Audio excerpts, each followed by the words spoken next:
there are all sorts of markers that you can use to determine whether you're on a productive path.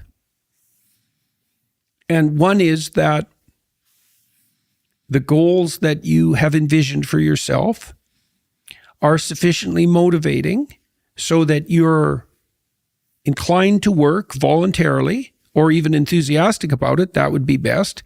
And so that the direction that those goals provide protects you from undue directionless anxiety.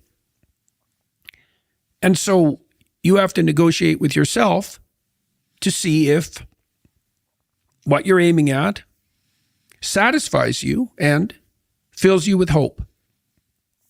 But then you don't have to do this alone. You know, corporations have boards so that people can discuss vision and strategy. And so I would say that it sounds to me like part of what you need is some people around you to bounce your ideas of the future and your strategies against so that you can stress test them and address your doubts. So, number one, negotiate with yourself to see if you believe that your plan gives you direction and hope and constrains direction sufficiently so you're not too stressed, and test that against the world and against the judgments of other people, understanding as well that even if you have a good plan, there's going to be some variability that's temperamentally determined in whether you're still anxious. You know, if you're higher in trait neuroticism, you're going to be more variable in your response to your goals and more prone to doubt. That's also partly why you bring other people on board to further your investigation. I would also say you could give some thought to doing the future authoring program at selfauthoring.com. I was going to say that, yeah. Yeah, and just why were you going to say that? Well, I mean, how do you know if you're on the right path? What's your path? So Right. if you have a goal, like maybe this job isn't fulfilling something, but it's making you money while you pursue a larger goal. And maybe that's something you have to do for 3 or 5 years while you do something else.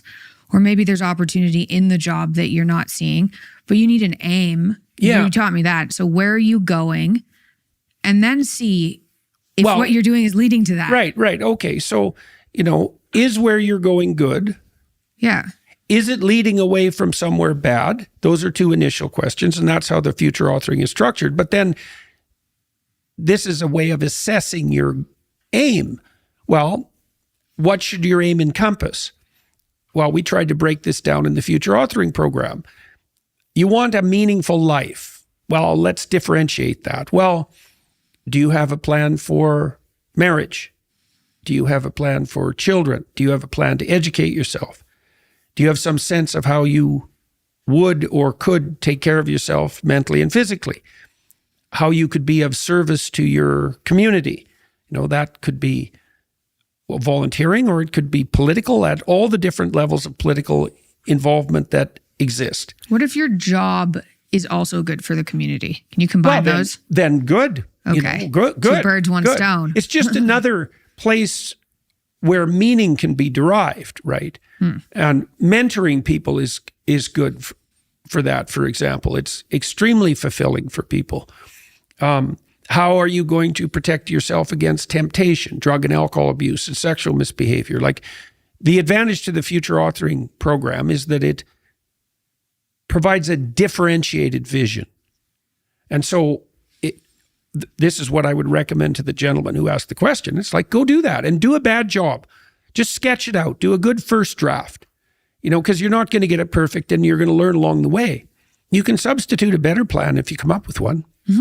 Right? Now, I wouldn't do that every week, you know, and that's the danger of someone who might be emotionally unstable, high in neuroticism, or really high in openness, or worse, both, you know. But make the best plan you can. Discuss it with other people. implement it. Then you'll learn. Then you can take what you learn and, maybe every 4 months, every 6 months, every year, you can return to your plan and see if it needs some tweaking or some foundation work. It's a very good idea to move forward with a bad plan. It's a very good idea to do that compared to not moving forward and waiting. The problem with waiting is you get disenchanted and discouraged and you don't learn anything. If you implement a plan that isn't perfect, you'll learn exactly why it isn't perfect as you implement it, and then you'll be able to make a better plan. And that is how cybernetic self-correction works. That's how complex systems that rely on feedback true their aim across time. They start out with a fuzzy goal. This is even how large language models are trained. The aim is fuzzy to begin with, and then it tightens as it iterates. That's the definition of learning. And so with regard to the plan you have now, if you're not fully confident in it, well, flesh it out more, as I said, talk to other people about it, but then also understand that that's your plan, unless you have a better one. And so stick to it, right? And if you stick to it and you learn as a consequence of your persistence, you will gather the information that will enable you to make a better plan, for sure. New opportunities will come your way. And sometimes that'll mean a radical shift when it's time. And that's fine. But you're not going to do that without a bad plan even. And so if you don't think your plan is perfect, well, that doesn't mean that you're making a mistake. And then if you're really fortunate and you watch, and this is sort of how you cooperate with your plan and with the divine, so to speak, without becoming hidebound and insistent that your way is the right way, is you have a plan and then you search to see if there's open doors on the way to the goal, right? And if it's a good plan, people will spontaneously line up to cooperate with you. Yeah.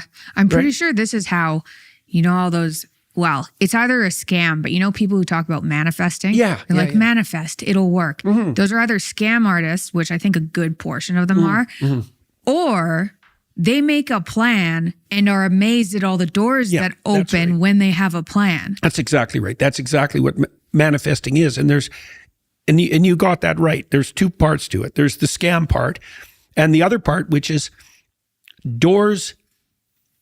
It's like you're standing somewhere and there's 30 hallways in front of you. And down each of those hallways, there are sets of doors. And so you choose a hallway and then you test the doors.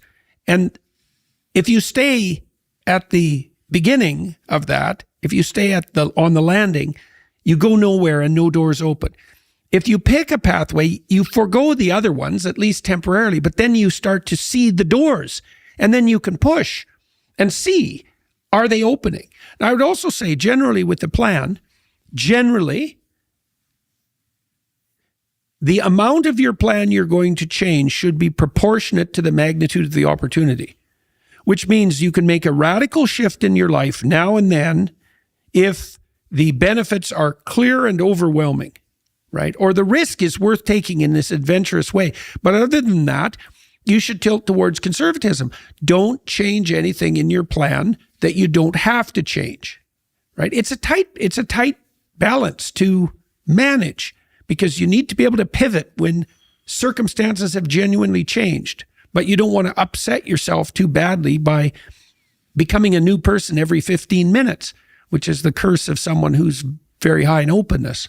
And not very high in conscientiousness. Well, yes, right. Yep. That was good. I've been super surprised. Every year I've been doing, I like New Year's resolutions and things, but so once a year I'll make a plan and I shoot pretty high because you always taught me to shoot high, who knows what you're capable of. So I shoot way further than I think I can get. And I'm like, okay, this is my plan for 2025. And then I don't really look at it. So it's different than future authoring, which is really detailed and it's really helpful. But I also grew up with you as a dad, so I have that going for me. But I've been so surprised because every year I'll look at my goals again. Yeah. I'll be like, you know what? I got through like 80% of these, way higher than I was expecting. And it's because when you do make a plan, it's like your vision changes. Well, it does and you change. can see these open doors. You look at where you're headed. This is literally how perception works. You look at where you're headed. Okay, you need to be headed somewhere. That also works in abstraction. Okay, now that you're headed somewhere, the world divides itself into pathways forward, right? Things that help you along your way, things that get in your way, and irrelevant things. Most things are irrelevant once you've specified a pathway. That also controls anxiety, right? There's lots of things you don't have to look at when you're going that way. Definitely. Okay, things that help you, things that get in your way. That works socially. Friends and foes. So pathways, tools, obstacles, friends, foes, and then agents of magical transformation. And agents of magical transformation change your aim. Right, and that's the role they play in fiction, for example. Wizards and magical beings change the game. And that's the world. That's how you see the world. That's how your vision works. That's how you hear things. That's how the world presents itself to you. So no goal, no doorways. No goal, no pathway, right?